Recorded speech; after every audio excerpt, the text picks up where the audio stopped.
ഇന്നത്തെ നമ്മുടെ റെസിപ്പി വെറും 3 ചേരുവ വെച്ച് പെട്ടെന്ന് ഉണ്ടാക്കിയെടുക്കാൻ ഒരു കിഡിലും കാരമൽ പുഡിംഗ് ആണ്. കുറഞ്ഞ ചിലവ് പെട്ടെന്ന് ഉണ്ടാക്കിയെടുക്കാൻ ഈ പുഡിംഗ് ഒന്ന് ഉണ്ടാക്കിയെടുക്കാനായിട്ട് ആദ്യം ഞാൻ പാനിലോട്ട് ഒരു 250 കപ്പിൽ 2 കപ്പ് പാലൊന്ന് ഒഴിച്ചിട്ട് കൊടുക്കുന്നുണ്ട്. അതായത് 1 ലിറ്റർ പാൽ ഇതിലോട്ടൊന്ന് ഒഴിച്ചിട്ട് കൊടുക്കാം.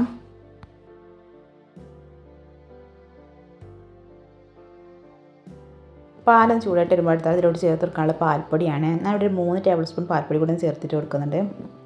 പാൽപ്പൊടി ചേർത്തെടുക്കുമ്പോൾ നല്ല ടേസ്റ്റും അതുപോലെ തന്നെ നല്ല തിക്നെസ്സും കൂടി കിട്ടും കേട്ടോ. പാൽപ്പൊടി കൂടി ഒന്ന് ചേർത്ത് കൊടുത്ത ശേഷം നല്ലപോലെ ഒന്ന് മിക്സ് ചെയ്തിട്ട് എടുക്കാം. കട്ടയൊന്നും ഇല്ലാതിരിക്കാനായിട്ടാണ് നല്ലപോലെ ഒന്ന് മിക്സ് ചെയ്തിട്ട് എടുക്കുന്നത്. ഇനി അടുത്തായിട്ടൊരു ഫ്ലേവറിന് വേണ്ടിയിട്ട് ഇതിലോട്ട് 1/4 ടീസ്പൂൺ ഏലക്കാപ്പൊടി കൂടി ഒന്ന് ചേർത്തിട്ട് കൊടുക്കാം. ശേഷം വീണ്ടും ഒന്നുകൂടെ മിക്സ് ചെയ്തിട്ട് എടുക്കാം. ഇനി ഇത് ഒരുപാടങ്ങ് തിളപ്പിക്കേണ്ട കേട്ടോ. ഒന്ന് ജസ്റ്റ് ഒന്ന് തിള വന്നു കഴിഞ്ഞാൽ ഇതൊന്ന് ഓഫ് ചെയ്യാം. ഇതൊന്ന് ഓഫ് ചെയ്ത ശേഷം മറ്റൊരു പാത്രത്തിലൊന്ന് മാറ്റി കൊടുക്കാം. ഇനി അടുത്തൊരു പാൻ എടുത്തിട്ടുണ്ട്. അതിലോട്ട് 1/2 കപ്പ് പഞ്ചസാര ഇതുപോലെ ഒന്ന് പാനിൻ്റെ അടിയിലായിട്ട് നിരത്തിയിട്ട് ഇട്ടിട്ട് കൊടുക്കാം. പഞ്ചസാര ഒന്ന് കാരമലൈസ് ചെയ്തിട്ട് എടുക്കാൻ വേണ്ടിയാണ്. ഇതുപോലെ ഒന്ന് പഞ്ചസാര ഒന്ന് കാരമലൈസ് ചെയ്തിട്ട് എടുക്കാം. പഞ്ചസാര നല്ലപോലെ ഒന്ന് മെൽറ്റായി വന്നിട്ടുണ്ട്.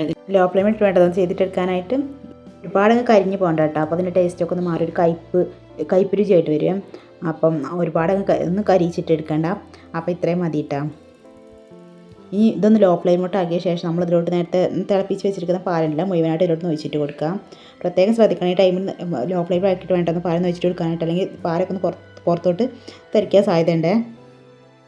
ആ പാൽ മുഴുവനായിട്ട് ഇതിലോട്ട് ഒഴിച്ചിട്ട് കൊടുത്തിട്ടുണ്ട്. ഇനി ആ കാരമലൊക്കെ ഈ പാലിലൊക്കെ നന്നായിട്ട് മെൽറ്റായിട്ട് വരട്ടെ. ഈ സമയം കൊണ്ട് നമുക്ക് ഇതിലോട്ട് വേണ്ട ചൈന ഗ്രാസ് ഒന്ന് മെൽറ്റ് ചെയ്തിട്ട് എടുക്കാം.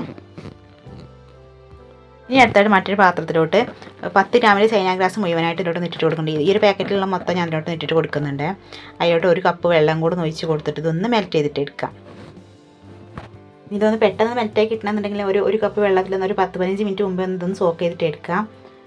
എന്നിട്ടൊന്ന് മെൽറ്റ് ചെയ്തിട്ട് എടുത്താലും മതിയേ. ഇത് നല്ലപോലെ ഒന്ന് മെൽറ്റായി വന്നിട്ടുണ്ട്. ഇതൊന്ന് ലോ ഫ്ലെയിമോട്ടൊന്ന് ആക്കിയിട്ട് കൊടുക്കാം. ഈ ഒരു സമയം കൊണ്ട് നമ്മൾ പാലും കാരമലൊക്കെ നല്ലപോലെ തന്നെ ഒന്ന് മിക്സായി ഒന്ന് മെൽറ്റായി വന്നിട്ടുണ്ട്. നല്ലൊരു കളറായി വന്നിട്ടുണ്ട് ഇട്ടത്. ഇനി ഇതൊന്ന് ലോ ഫ്ലെയിമോട്ട് ആക്കിയ ശേഷം നമ്മൾ ചൈന ഗ്രാസ് ഉണ്ടല്ലോ ഇതിലോട്ടൊന്ന് മുഴുവനായിട്ടൊന്ന് ഒഴിച്ചിട്ട് കൊടുക്കാം. രണ്ടും ലോ ഫ്ലെയിം ആക്കിയിട്ട് വേണം കേട്ടോ ഒഴിച്ചിട്ട് കൊടുക്കാനായിട്ട്. രണ്ടും ഒരേ ചൂടാണ്. പാലിൻ്റെ മിക്സും ചൈന ഗ്രാസൊക്കെ ഒരേ ചൂടിലാണ്, അല്ലെങ്കിൽ പാലിന് പിരിഞ്ഞ് പോകാൻ സാധ്യതയുണ്ട്. അതുകൊണ്ട് രണ്ടും ലോ ഫ്ലെയിമോട്ട് ആക്കിയ ശേഷം വേണം ഇതിലോട്ടൊന്ന് ചേർത്തിട്ട് കൊടുക്കാനായിട്ട്. ചൈന ഗ്രാസ് ഇതോടൊപ്പം ചേർത്ത് കൊടുക്കുന്നതോടൊപ്പം നല്ലപോലെ മിക്സ് ചെയ്തിട്ട് എടുക്കണേ. ഇതൊന്ന് ജസ്റ്റ് ഒന്ന് തിളച്ചിട്ട് തുടങ്ങുമ്പോൾ നമുക്ക് ഫ്ലെയിം ഒന്ന് ഓഫ് ചെയ്യാം. ഒരുപാടങ്ങ് തിളപ്പിച്ചിട്ട് എടുക്കണ്ട കേട്ടോ. അപ്പോൾ ഇത്രയും മതി. ഇത് ഫ്ലെയിം ഒന്ന് ഓഫ് ചെയ്യാം. അടുത്തായിട്ട് സെറ്റ് ചെയ്തെടുക്കാനായിട്ട് ഞാൻ ഇതുപോലൊരു പാത്രമാണ് എടുത്തിട്ടുള്ളത്. ഇതൊന്ന് അരിച്ചിട്ട് ഇതിലോട്ടൊന്ന് ഒഴിച്ചിട്ട് കൊടുക്കാം.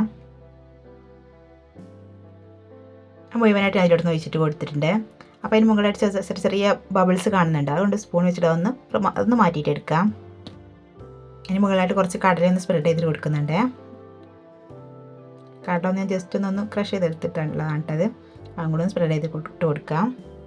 ഇതൊരു 4-5 മണിക്കൂർ ഫ്രിഡ്ജിൽ വെച്ചിട്ട് ഇതൊന്ന് സെറ്റ് ചെയ്തിട്ട് എടുക്കാം. അങ്ങനെ നമ്മുടെ പുഡിങ് ഇവിടെ റെഡി ആയിട്ടുണ്ട്. ഇത് 5-6 മണിക്കൂർ സെറ്റ് ചെയ്തതിന് ശേഷം ഈ രീതിയിലൊന്ന് കട്ട് ചെയ്തെടുത്തിട്ടുണ്ട്. അപ്പോൾ ഈ വീഡിയോ ഇഷ്ടമായി എല്ലാ രീതിയിലും ഉണ്ടാക്കിയിട്ട് നോക്കുക. വീഡിയോ ഇഷ്ടം ലൈക്ക് ചെയ്ത് ചാനൽ ഒന്ന് സപ്പോർട്ട് ചെയ്യുക. നിങ്ങളുടെ ഫീഡ്ബാക്കും കാര്യങ്ങളും കമൻറ്റുകളും ഒന്ന് അറിയിക്കാം കേട്ടോ.